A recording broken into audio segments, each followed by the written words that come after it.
பாக்யராஜ் சார்னாலே தெரியாத விஷயங்கள் எதுவுமே இல்லை சார். அந்த மாதிரி உங்களுக்கு நீங்கள் கவர் பண்ணுற விஷயத்தில் எல்லா ஆல்மோஸ்ட் ஆல் த சயின்ஸ் நீங்கள் கவர் பண்ணியிருக்கீங்க சார்.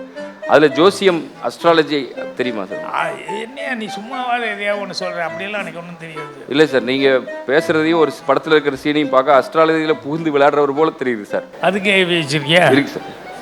கொஞ்சம் கையை காட்டுங்க. எதுக்கு? ரேகா பலன் பார்ப்போம். புதன் மேடு சுக்கிரன் மேடு 2 மேடுமே நல்ல உச்சத்தில் இருக்கு. பல குழந்தைகளுக்கான வாய்ப்பு உண்டு. போங்க சார். ஒரு அஸ்ட்ராலஜி பார்த்தோம் சார். அஸ்ட்ராலஜியில் உண்மையிலேயே அது புதன் மேடு சூரியன் மேடு இதெல்லாம் சொல்லுவாங்க.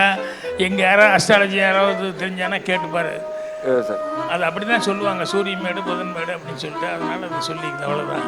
உண்மையிலே நீங்கள் அந்த அஸ்ட்ராலஜி பார்த்தீங்க? ஐயோ இல்லை, நான் வந்து புரியுது சார். இத்தனை நாள் கழிச்சு நீ கேட்குறேன்னா அப்போ நான் வந்து முன்னாடி தப்பாக பார்த்துட்டேன்னு நினைக்கிறேன் சார்.